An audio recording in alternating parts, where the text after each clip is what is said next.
doesn't worry about that. She says, okay, this is God's will. I trust that God will do what God says God will do. Now imagine that she's able to explain it to Joseph, and to her parents, and to his parents. Now, every day, when Mary's mother and Joseph's mother go to the well in the morning, they have to meet the women of the town. And probably as they're coming up to the well, that's Mary. That's Mary's mother. Yeah, did you hear about her? Yeah, I heard about her. Oh, listen, they're talking, they're coming. You can't talk about it. Yeah. And they have to explain this to the women of the town. And Mary has to deal with this, and Mary's mother has to deal with this, and Joseph's mother has to deal with this. Hearing all of this over and over and over again. Just wanted to make it stick, then we had to try harder.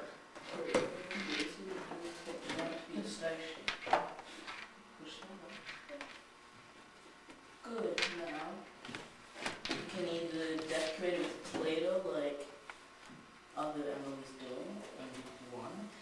Give it with this color so you can both put it on it again. Do it like maybe do a balls on the side, or do you want to?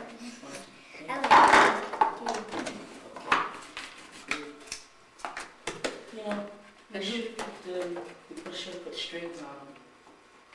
But it's still good. If they're young. Right. See, we always felt that it was like when we started coming here, it was like, wow, this was like the best secret of the Catholic faith was the Byzantine Rite. And you know, I grew up going in a Catholic school, and they never really extolled that there was other rites. You kind of knew that there were some, but they never ever, you know, you hear this. Even the Vatican wasn't big on Byzantine Rite.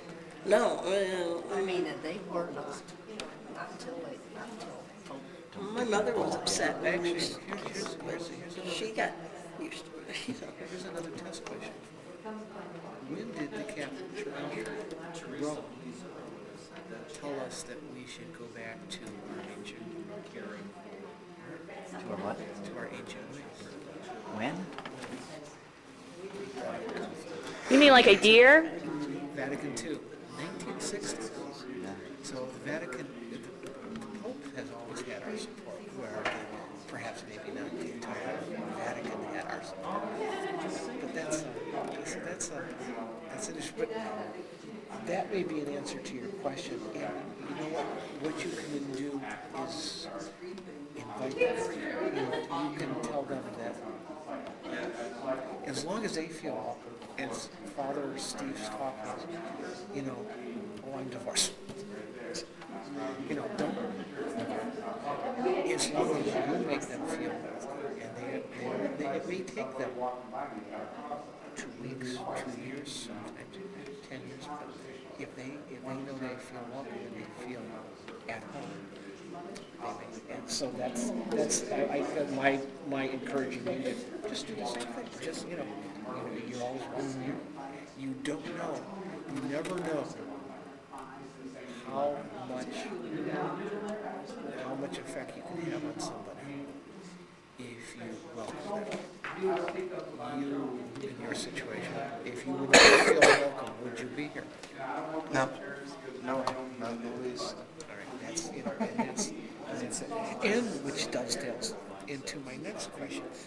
The reason I'm asking how many people are in your churches because I know they're not all like you. Because I come from a parish. Thank God. Why do you think so many? Because if there were so many, we'd probably have about, what, 90 people here today? Mm-hmm. Okay, so we don't. So what do you guys have any thoughts on that? On why they're not here? Yeah, why they don't think they need it, faith enrichment? I think they need it. I think we get too wrapped up in things we have to do. Like I said, I thought, gee, this is Saturday. I've got to do something on Saturday. I'm taking my day away here, but I decided to come anyway because I can do it next time or later. But I think a lot of people just say, this is my and I don't know. It was in the bulletin a lot, but I don't think it really, maybe in my case, I didn't really realize what this was all, Yeah, what, this, I didn't what know was what it was. I happening. just knew it was. Yeah, I said, well, I better show up, because Father Miron said, you better be here, vote out here. Yeah, there wasn't too much explanation about Do it. what? Attending what's the name of the, it's pretty much a non-denominational type of church, I forget the name of it. But he's asking to be baptized, and she says, you're too young to make that decision. Well, she's probably right. 14 is probably too young to make a lifelong decision like that. But again, you never know. So I said to his mother, Chris, you need to attend classes with him. You need to start going to classes to see as a family if this is maybe the decision to make. Because the reality is, if he's baptized and the family doesn't support it, that's a rough thing. I says, don't turn your back on your child. She'd listened to it. The topic came up again. And I says, maybe through your child, you will come back to the church. Maybe this is something that's happening For a reason. to get you to start thinking about truly, why did you leave?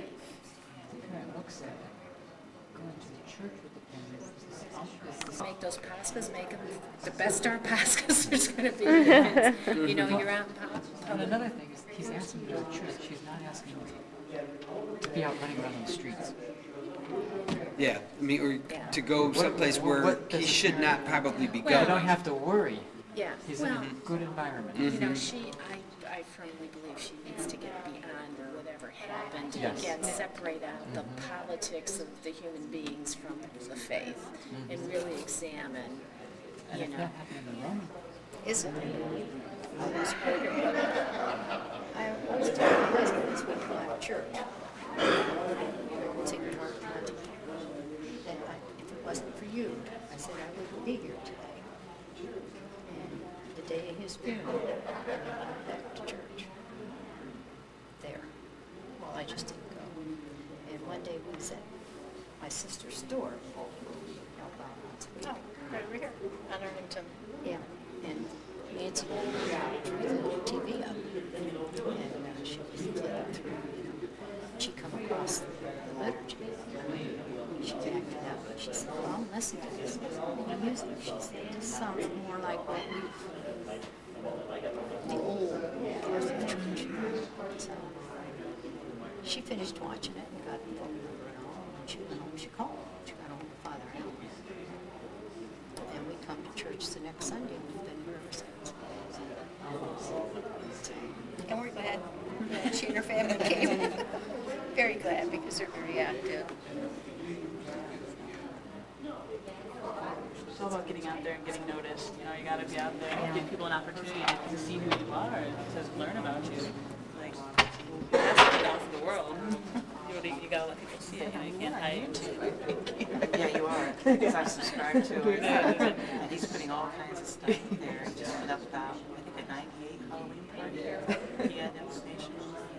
Oh, really? Yeah.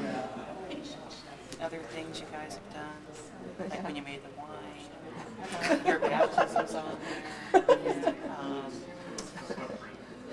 He's got, I don't know if you guys know what Facebook is, but there's a group on Facebook Yeah, for this I'm parish. on that. There is. Yeah. I don't understand it stuff. I don't either.